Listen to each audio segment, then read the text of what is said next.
न हि नानास्वरूपं स्यात् एकं वस्तु कदाचन तस्मादखण्ड एवास्मि विजहन् जागतिं भिदाम् परोक्षता परिच्छेद शावल्यापोह निर्मलं तदसीति गिरालक्षम् अहमेकरसं महः परोक्षता परिच्छेद शावल्यापोह निर्मलं तदसीति गिरालक्षम् अहमेकरसं महः।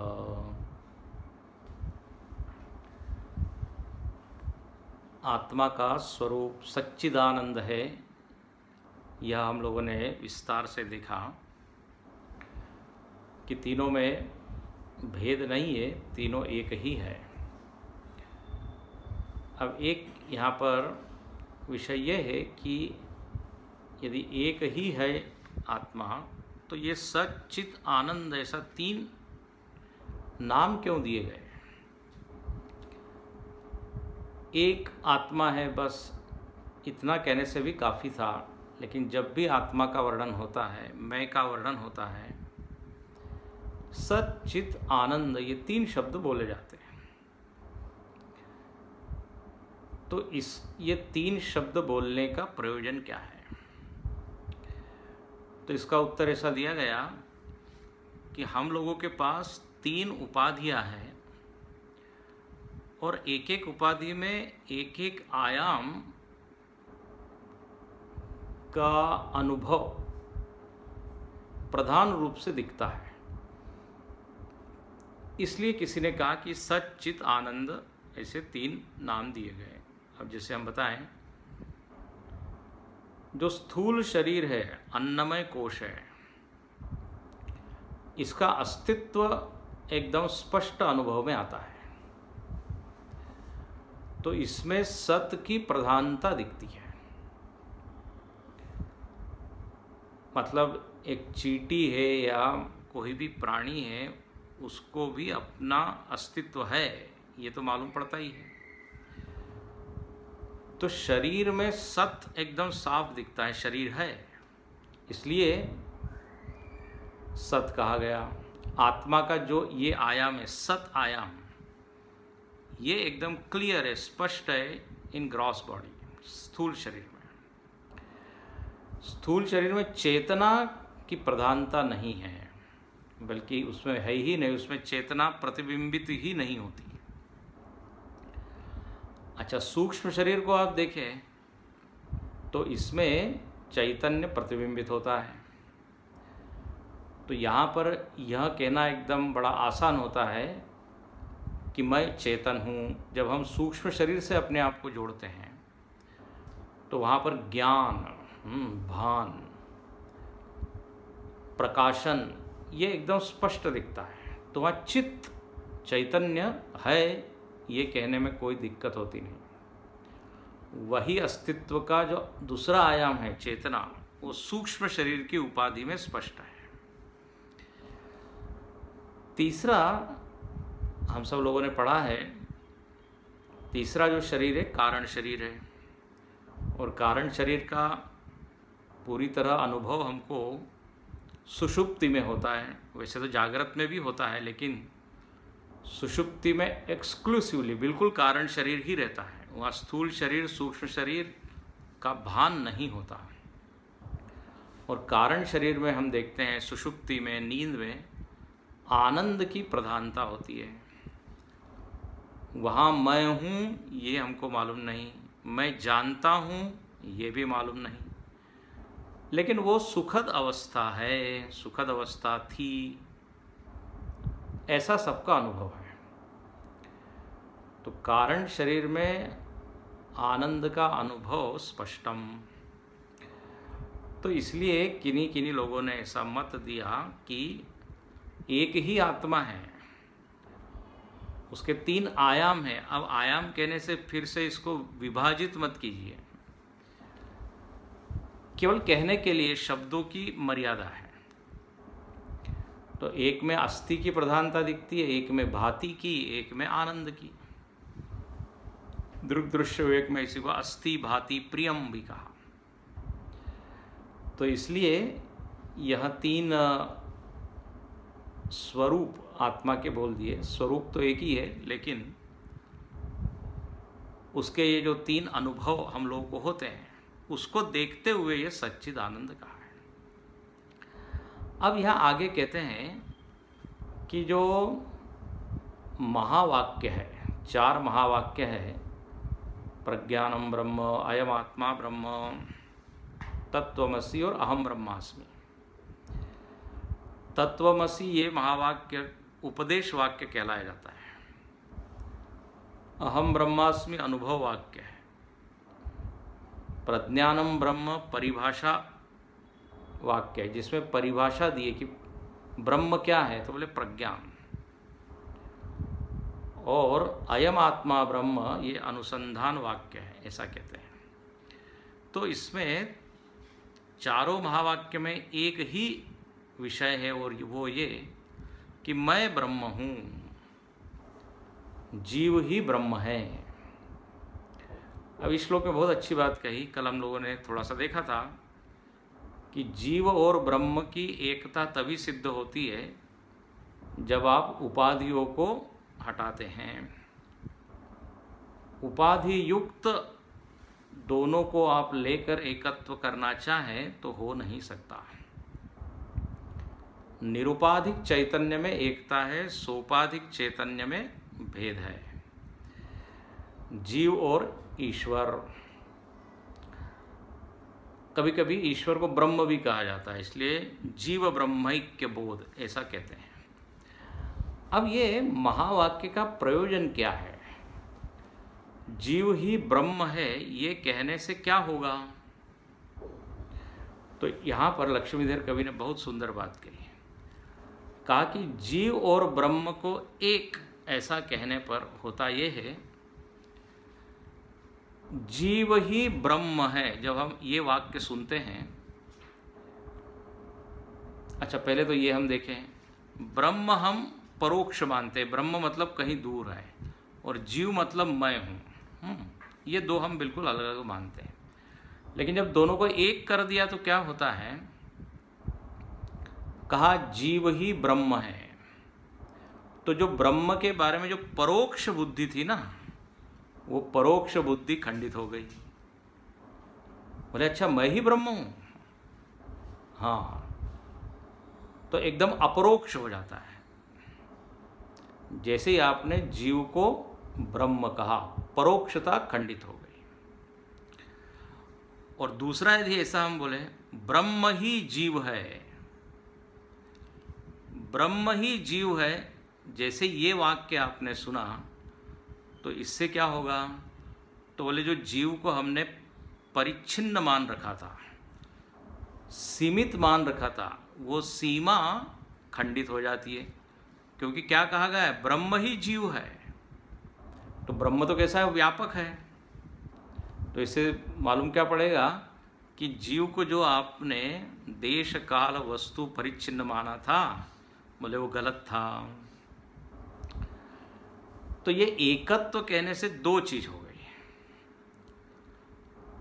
ब्रह्म ही जीव है ये कहने से ब्रह्म में जो परोक्षता थी वो चली गई, और जीव ही ब्रह्म है ऐसा आपने बोला, तो जीव की जो सीमित जो एक दृष्टि थी कि मैं केवल एक काल में हूँ, एक देश में हूँ, एक वस्तु में हूँ, ये बात खंडित हो गई। तो मैं क्या हूँ? अहम अपरिच्छिन्नोस्मि। तो ये महावाक्य ये दोनों काम करते हैं। अच्छा, जब तक ये महावाक्य का श्रवण नहीं होगा तब तक क्या होगा? ब्रह्म का ज्ञान तो होगा, लेकिन वो ब्रह्म हमेशा क्या रहेगा? दूर ही रहेगा। फिर इधर जीव का हम ज्ञान प्राप्त कर लें कि जीव आत्मा है, आत्मा है, लेकिन फिर भी क्या इसमें बना रहेगा कि आत्मा तो बस ये शरीर तक ही सीमित है, आत्मा में तो अनेकता है, अनेक आत्माएं हैं, आत्मा की परिच्छिन्नता नष्ट नहीं होगी जब तक हम ये एकत्व न सुनेंगे। तो आत्मा की परिच्छिन्नता हटाने के लिए एकत्व सुनना है, और ब्रह्म की परोक्षता को हटाने के लिए ये महावाक्य सुनना है। इसलिए यहाँ पर जब ये महावाक्य का श्रवण मनन होता है तो ये दोनों जो बाधाएं हैं वो, या दोनों भ्रम है, वो निवृत्त होते हैं। और क्या हम कहते हैं, एक रस अखंड एक चैतन्य है। उसी को आप ब्रह्म कहिए, उसी को आत्मा कहिए, उसी को मैं कहिए, ऐसा यहाँ पर कहा। इसलिए लिखते हैं मैं कैसा हूँ, तो बोले चेतना का महान तेज एक रस हूँ, ऐसा यहाँ शब्द दिए, मह एक रसम। तो ये महावाक्य से जो द्वैत था वो भी चला गया कि ब्रह्म अलग जीव अलग, जीवो ब्रह्मैव ना परः। यही भगवान शंकराचार्य जी बार बार सुनाते रहे, और चारों वेदों में, चारों महावाक्यों में भी यही है। प्रायः हम या तो अपने को परिच्छिन्न मानते हैं, और दूसरा ब्रह्म को हम अन्य मानते हैं, इतर मानते हैं। तो महावाक्य ये काम करता है, दोनों ही भ्रांतियों को दूर करता है। अब कहते हैं जब एक बार यह सिद्ध हो गया कि एक ही चैतन्य है, उपाधियों के कारण उसमें नानात्व आ गया। अब यदि किसी को ज्ञान हो गया कि ये उपाधियां तो मिथ्या है, उपाधियां केवल व्यवहार के लिए है, तो अब वह एक ब्रह्म में प्रतिष्ठित हो जाता है। यही, और उसके सारे जो भेद है वो भेद खत्म हो जाते हैं। जीव जीव का भेद, जीव ईश्वर का भेद, जीव जगत का भेद, जगत ईश्वर का भेद, ये सारे के सारे भेद असिद्ध हो जाते हैं। इसलिए ये अंतिम 27वें श्लोक में लक्ष्मीधर कवि ने यही कहा। देखिए सुने, उपशांत जगत जीव शिष्याचार्येश्वर भ्रमम स्वतः सिद्धमनाद्यन्तं परिपूर्णमहं महः। उपशांत जगत जीव शिष्याचार्येश्वर भ्रमम स्वतः सिद्धमनाद्यन्तं परिपूर्णमहं महः। परिपूर्णमहं महः। कहते हैं जब एक बार यह ब्रह्मावगति हो गई, ब्रह्म में वो स्थित हो गया, तो वहाँ पर खड़े होने से क्या दिखता है, तो बोले सारा भ्रम उपशांत, उपशांत, सब शांत हो जाते हैं। जितने हमने भेद माने थे, अब देखो यहाँ कितने प्रकार के भेद है, तो कहते हैं जगत, जीव, शिष्य, आचार्य, ईश्वर, इन सब को हमने अलग अलग माना था। यहाँ एकदम स्पष्ट लिखा ये सब के सब भ्रम है। इसका मतलब ये है कि जब तक ये भेद मान रहे थे तब तक हम तो भ्रम में ही जी रहे थे। बिल्कुल यही सत्य है। अब जैसे आप देखते हैं स्वप्न में आप ये सब देख रहे हैं, अनेक जीव है, वहाँ ईश्वर भी है, वहाँ गुरु भी है, वहाँ जगत भी है। हाँ, सपने में हम सब देख रहे हैं। और स्वप्न में तो हमको लगता है बिल्कुल यही परम सत्य है, लेकिन प्रबोधे सती असत भवेत, जागने पर एक के अलावा कुछ नहीं, वहाँ सब के सब लीन हो जाता है। उपशांतम, उपैति, हाँ लिखा है 6ठे अध्याय में, उपैति शांत रजसम ब्रह्म भूतम कल्मषम। हाँ, पूरा कहते हैं जगत प्रपंच सब शांत हो गया। जितने भेद है, देखिए भेद चैतन्य में हो नहीं सकते। जहाँ आपने चेतन में भेद बना दिए कि आचार्य का चैतन्य अलग, शिष्य का चैतन्य अलग, ईश्वर का चैतन्य अलग, तब तो उनमें वस्तु परिच्छेद आ जाएगा, फिर काल परिच्छेद आ जाएगा, फिर देश परिच्छेद आ जाएगा। और जहाँ ये त्रिविध परिच्छेद आए नहीं कि वहाँ वस्तु अनित्य हो जाएगी, मरने वाली हो जाएगी। इसलिए ये भ्रम को निवृत्त करना चाहिए। स्वतः सिद्ध मनाद्यंतम, ज्ञान क्या हो कि एक सिद्ध वस्तु है, वह वस्तु मैं हूँ। और मैं का यहाँ अर्थ फिर परिपूर्णम अहम महः, जो महत् चैतन्य है। महत् चैतन्य कहने का अर्थ है वो केवल शरीर तक वो चैतन्य सीमित नहीं है, चेतन व्यापक है। चिद विलास यहाँ जग बूझत बूझत बूझे, ऐसा लिखते हैं। निस्तरंग चिदम बुधौ, एक चैतन्य है, उसके ऊपर ये सारी तरंगे हैं। जीव एक तरंग है, ईश्वर एक तरंग है, और क्या आचार्य एक तरंग है, गुरु एक तरंग है। अब हम यहाँ जब ईश्वर कह रहे हैं तो यहाँ ईश्वर का अर्थ सगुण साकार ईश्वर। ईश्वर जब अपनी उपाधियों को छोड़ देगा तो वो क्या, वही निर्गुण निराकार ब्रह्म। जब तक आकार में हमने माना हुआ है तो वो फिर सोपाधिकी है। तो कहते हैं इस तरह ये जितने भेद है ये भेद खत्म हो गए। अब ध्यान से सुनना, ये भेद भले ही अविद्या सिद्ध है, भ्रामक है, लेकिन अविद्या काल में इनका बड़ा उपयोग है। अविद्या काल में इनका उपयोग करके ही हम अविद्या से परे जाते हैं। क्योंकि पहली बात हमको मालूम ही नहीं है हम अविद्या में हैं। ये सब कब बताया जा रहा है कि ये सब अविद्या है या भ्रम है? जागने पर। जब हम भ्रम अवस्था में हैं तब तो हमको मालूम नहीं है ये भ्रम है, तो उस समय इनका उपयोग करके हम इससे बाहर निकले।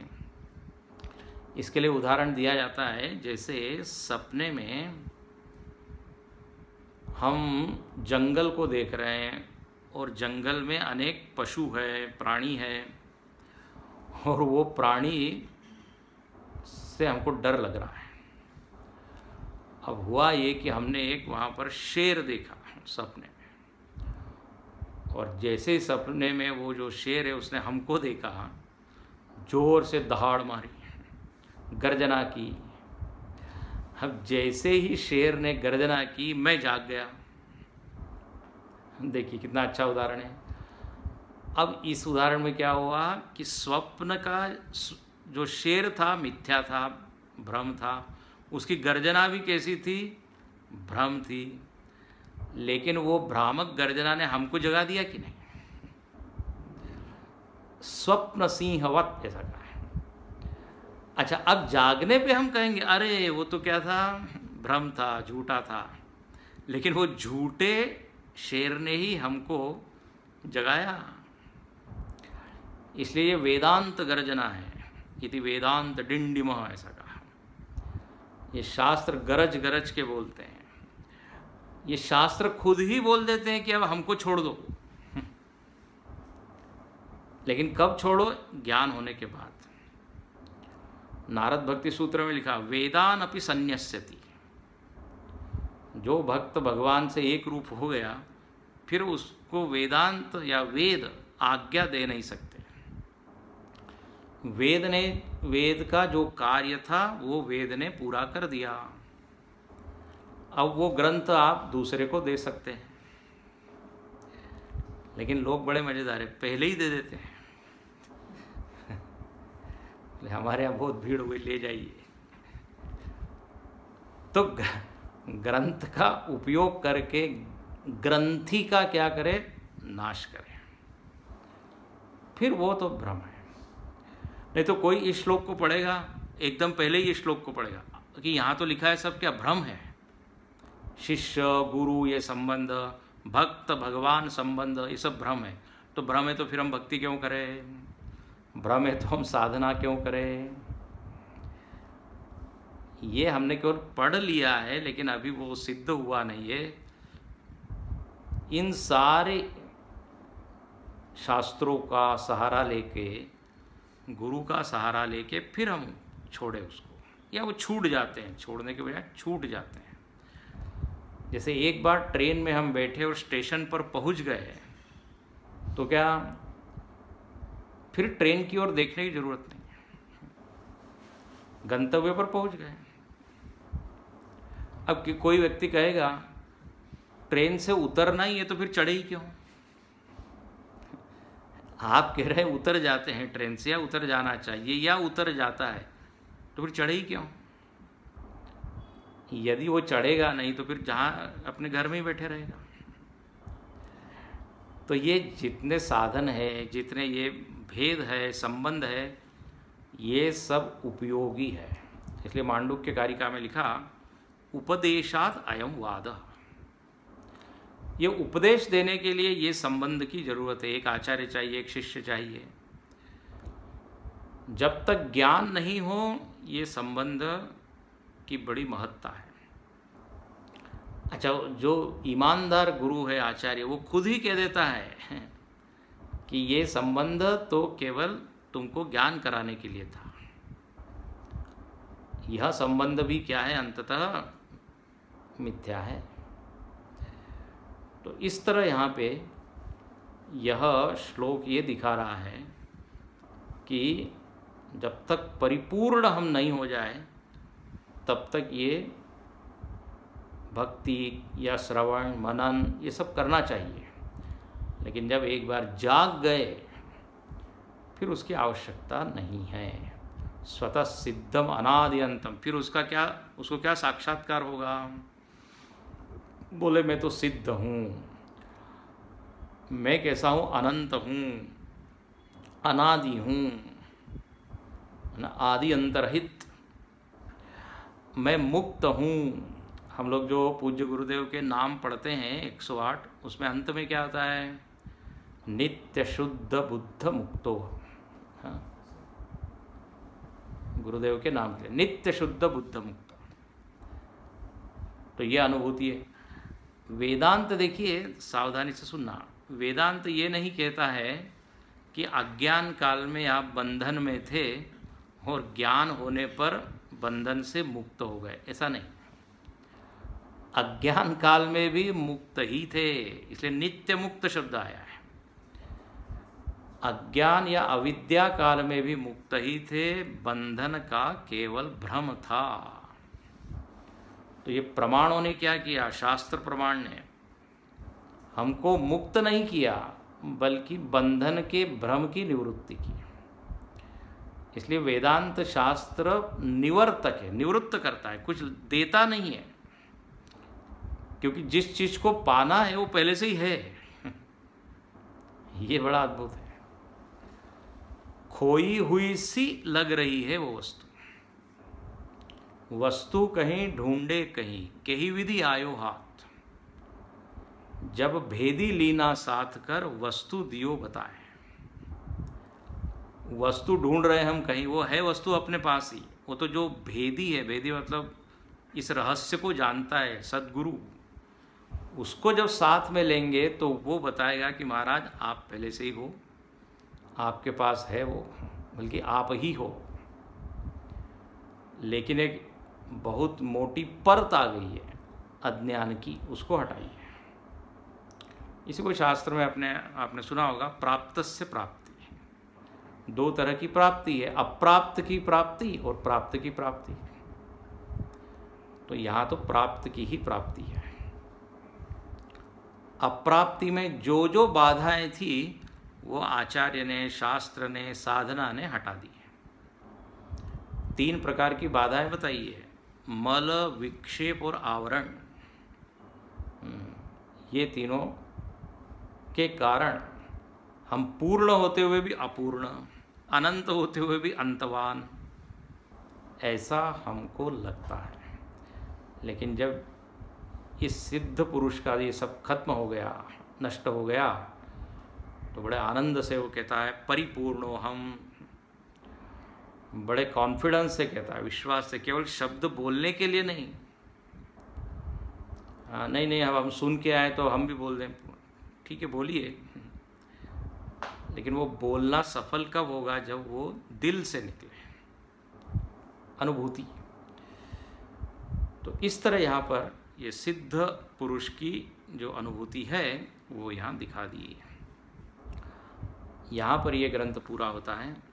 अंतिम श्लोक में यहाँ लक्ष्मीधर कवि, हाँ देखिए यहाँ पे स्वयं अपने नाम का उल्लेख करते हैं। इससे सिद्ध होता है कि यहाँ रचना लक्ष्मीधर कवि की है। वो क्या कहते हैं? उपसंहार करते हैं। लक्ष्मीधर कवे सूक्ति शरदं भोज संभृतः अद्वैतमकरन्दोऽयं विद्वद्भृङ्गैर्निपीयताम्। लक्ष्मीधर कवे सूक्ति शरदं भोज संभृतः अद्वैतमकरन्दोऽयं विद्वद्भृङ्गैर्निपीयताम्। कहते हैं कि ये जितने श्लोक हैं ना, ये श्लोक कैसे हैं? तो बोले कमल के समान, शरद ऋतु में खिले हुए कमलों के समान ये सारे श्लोक हैं। वाह! और इन श्लोकों में क्या बताया है? तो बोले अद्वैत। जैसे कमल में होता है मकरंद, हनी, मधु, बोले ऐसे ही ये सारे श्लोकों में क्या है? मकरंद। और वो मकरंद क्या है? ब्रह्म, अद्वैत ब्रह्म। और जब इस ग्रंथ का हमने प्रारंभ किया था तब भी आपको कहा था, निवेदन किया था कि सारे उपनिषदों के मंत्र ये पुष्प के समान है, और उसमें छिपा हुआ जो मकरंद है वो क्या है? ये अद्वैत ब्रह्म। और देखो मकरंद तो, मधु तो मीठा होता है, तो अद्वैत ब्रह्म भी क्या है? मीठा है। इसलिए उपनिषद में कहा है रसो वै सह, ये रस रूप है। इसलिए ब्रह्मानंद शब्द आता है। ब्रह्मानंद, आत्मानंद, आनंद उसके साथ लगा हुआ है। अब कहते हैं देखिए, जो भ्रमर है वो उस पुष्प के अंदर घुस के उस मधु का पान करता है। हाँ, तो यहाँ पर भी लक्ष्मीधर कवि कहते हैं भ्रमर कौन है? तो बोले विद्वत भृंगैर निपीयता। जो विद्वान लोग हैं ना, वही भ्रमर है। विद्वान लोग इस अद्वैत ब्रह्म के आनंद का पान करे, ऐसा यहाँ आदेश है। निपीयताम, विद्वान लोग इन श्लोकों के ऊपर मंथन करे, चिंतन करे, तो उनको आनंद आएगा। और यह बिल्कुल होता ही है। जो विरक्त है और जो संसार से पूरी तरह अलिप्त है, वो रमता है। कहाँ रमता है? अद्वैत ब्रह्म में। कई बार लोगों को लगता है कि उसके आनंद का स्रोत क्या है? आनंद, उसने जगत को तो छोड़ दिया।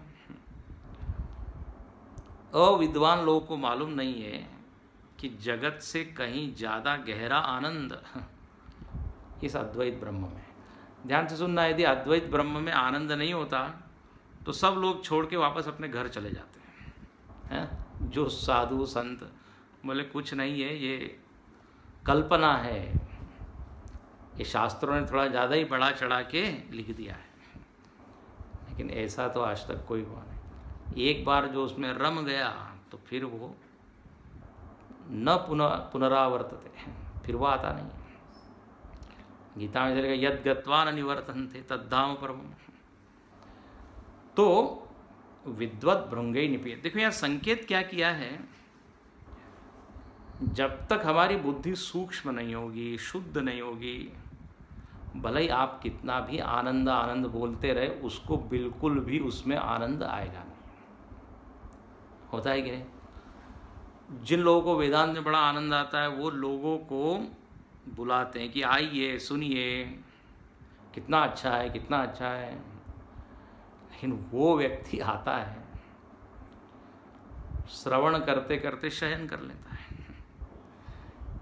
क्योंकि यहाँ पे जो शब्द लिखा है वो अधिकारी का संकेत करता है। विद्वत, इतने शब्द से ही समझ लीजिए किसको आनंद आएगा। क्षमा, शम, दम इत्यादि षड संपत्ति है, विवेक है, तो उसको तो इसमें क्या है, रस आएगा। तो हम यहाँ पे देखिए बताना चाह रहे हैं कि हम विद्वान बने। ज्ञान के बाद तो विद्वान होना ही है, लेकिन इसमें प्रवेश करने के लिए और इस वेदांत ज्ञान का आनंद लेने के लिए भी थोड़ा तो विद्वान होना ही पड़ेगा। जैसे गीता में भी लिखा ना, गीता के ध्यान श्लोक में, जो सूधी लोग हैं ना, सर्वोपनिषदो गावो दुग्धा गोपाल नंदना पार्थो वत्स सुधीर भोक्ता दुग्धम गीता मृतम महत। गीता ये दुग्ध है, सारे उपनिषद गाय हैं। ग्वाला कौन है? कृष्ण है। पीने वाला बछड़ा कौन है? अर्जुन। और वो अर्जुन के साथ सुधी। अर्जुन के अलावा देखो, बछड़ा तो थोड़ा सा दूध पीता है, उसके बाद इतर सब अन्य लोग भी पीते हैं। तो उस उपनिषद में से निकला हुआ जो दूध है वो कौन पी सकता है? सुधी। सुधी मतलब बुद्धिमान। तो ऐसा यहाँ हम सब लोगों के लिए एक यहाँ संकेत कर दिया। भगवान की कृपा से यह ग्रंथ आज हम पूर्ण कर रहे हैं। बहुत संक्षेप में इसका हमने चिंतन किया। ये ग्रंथ वैसे तो बहुत गहरा है, और जब कोर्स में इसको पढ़ाते हैं तो लगभग 25 दिन, 1 महीना स्वयं प्रकाश यति की टीका है उनके साथ में हम पढ़ाते हैं, तो और भी उसमें विस्तार होता है। लेकिन फिर भी एक परिचय तो हम लोगों को मिल ही गया। ये मननात्मक ग्रंथ था, इसमें तर्क के द्वारा अद्वैत ब्रह्म ही मैं हूँ ये सिद्ध किया है। अब हम पहला श्लोक पढ़ लेते हैं, क्योंकि परंपरा ऐसी है कि पहला श्लोक पढ़ना चाहिए। इसका संकेत ये है कि घर जाके इसका फिर से हम क्या करें, प्रारंभ करें। अभी ग्रंथ समाप्त हो गया है, लेकिन ज्ञान की समाप्ति नहीं हुई है।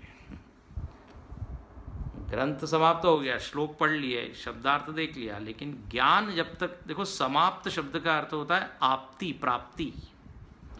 जब तक ज्ञान पूरी तरह प्राप्त नहीं हुए तब तक समाप्ति नहीं है। इसलिए एक बार फिर पढ़ें। कटाक्ष किरणा चांत नमन मोहाब्धये नमः अनंतानंद कृष्णाय जगन्मंगलमूर्तये जगन्मंगलमूर्तये। ओम पूर्णमदः पूर्णमिदं पूर्णात् पूर्णमुदच्यते पूर्णस्य पूर्णमादाय पूर्णमेवावशिष्यते। ओम शांति शांति शांति।